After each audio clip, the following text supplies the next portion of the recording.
The political bureaucracy of the 1960s America was truly one of the greatest moments of United States history. Unfortunately for our country, after the Kennedy assassination, a very huge momentum of progress that was made for Americans during this era subsided, and every politician that followed him after during this period lived in so much paranoia and fear and were incapable of providing Americans with any relief. Lyndon B Johnson was sworn into office as 36th president after Kennedy on November 22nd, 1963. This moment is where the new Democratic Party takes a turn for the worse. In a private press conference, President Lyndon B Johnson said, "Once I sign the Civil Rights Act, I'll have these stupid fucking niggers voting Democrat for the next 200 years." Once the 1964 Civil Rights Act passed, Americans began to celebrate without knowing the true consequences of what this meant for our society. The Civil Rights Act of 1964 prohibited discrimination in public places, provided for the integration of schools and public facilities, and made employment discrimination illegal. While this may seem politically remarkable, what Black America truly needed in order to develop into a prosperous collective was financial and political independence, not integration. Nowhere in America is there an area for Blacks that lead toward economic prosperity, which is indicated by the four following things: a grocery store, a bank, a school, and a hospital that is entirely owned by Blacks. If the Civil Rights Act of 1964 was truly meant to liberate Black people, then they would have communities that would possess these four important aspects of economic and financial prosperity.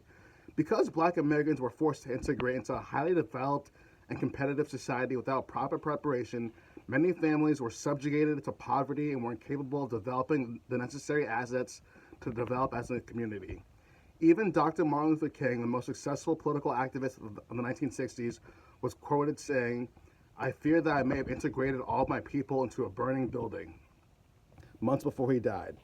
After the 1960s, most Black families in America were disproportionately affected by lack of employment opportunities, prison time for petty crimes, and fathers losing their authority in the household.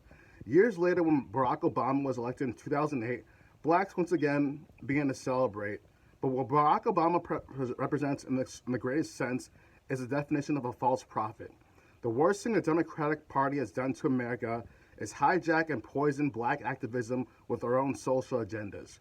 Under President Barack Obama, Democrats and liberals began censoring freedom of speech and destroying human language itself while enforcing politically correct language. Politically correct language is a method of communicating that Democrats use to disguise the hostility behind their intentions and allows them to harm Americans behind a clever little smile. President Barack Obama also spent billions of American taxpayer dollars bailing out Wall Street CEOs that created the stock market crisis of 2008 and terribly bankrupted American families. Additionally, President Barack Obama internationally campaigned to support the LGBT community, and in doing so, supported a social issue that disrupts any kind of political progress that Americans desperately needed. Bernie Sanders, Hillary Clinton, Joe Biden, and Kamala Harris are no different.